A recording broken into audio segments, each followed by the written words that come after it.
Next, we're going to look at opportunities with revenue line items.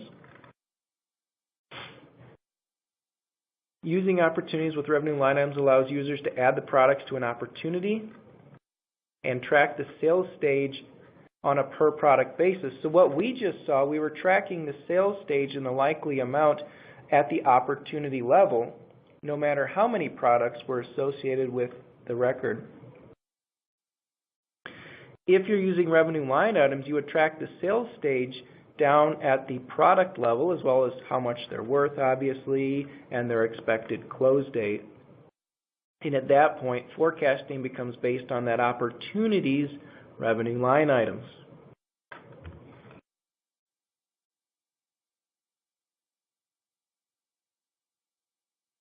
Some of the advantages of this are that, again, I mentioned forecasting is based at the revenue line item level. So you could have one sale, a complex sale to a client with a number of different products, but each one may or may not get sold. Each one may or may not get sold at a different time frame. And you don't want to have to create a different opportunity for each time frame or each potential sale.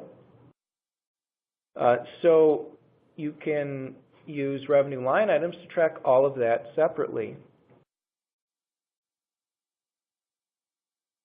We already saw the product catalog dashlet at the quote level, where I could use that to add my products to the quote. You can use that at the opportunity level to add revenue line items to your opportunities.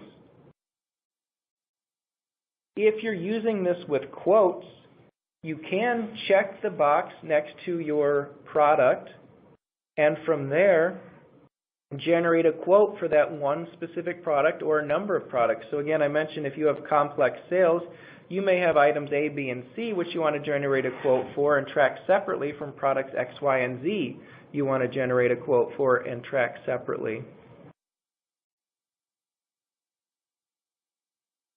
All right, we can demo this now.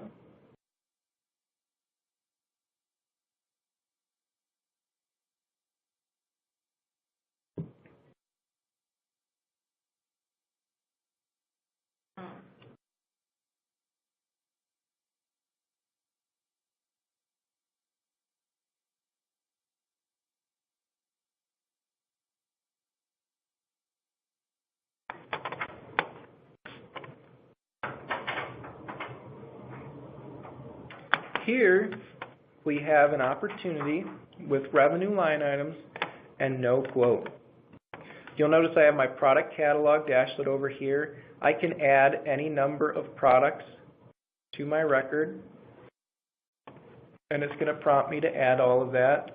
Really, all I have to do is give it a quantity, and it will do the rest for me, except for required fields, of course. I could say when that's due and save that. And here you're seeing I have a different expected close date for these revenue line items. I have a different sales stage for each of these, and of course I could update these on the fly. One of them is out for proposal price quote, one's just prospecting, it has a low probability of closing, one of them has a perception analysis, and that's it. We have one customer who uses Sugar this way. They didn't want to mess with the quotes module. They just wanted to be able to enter their information here. What we did was we created a bunch of calculated fields up here in the opportunity section to sum up different things, calculating the likely amount based on the probability. They did not want to track the sales stage on a per product basis, so we added a drop down up here that tracks the sales stage globally and updates the sales stage down here.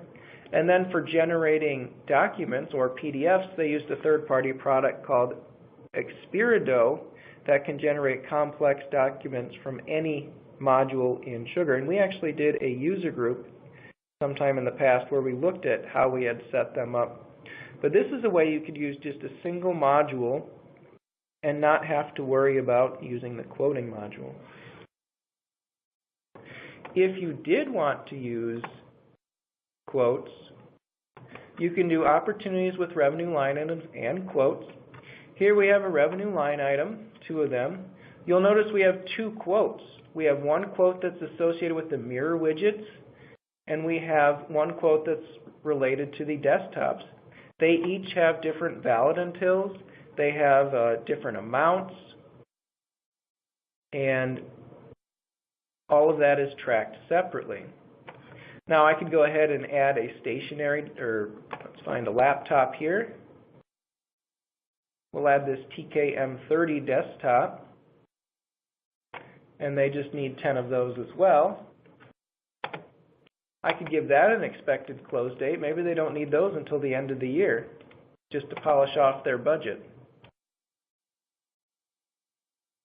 I could save that. And then one of the cool things I can do is I can actually click on this checkbox here for that revenue line item and generate a quote for that product. It's creating a new quote related to my opportunity. I'd still have to give it a valid until. And let's say they have to purchase before the end of November, even though they don't want them till the end of December to get this price. It's already carried forward my quantity, the unit price, any discount I would give them. I can set my stage on hold until later in the year, and I can give it a TKM30 quote. So in this way, I'm tracking my quote, a different quote for each of these revenue line items. The nice thing about this is, again, I can track the sales stage and the quote on a per product basis. I can use out-of-the-box functionality to generate quotes and invoices.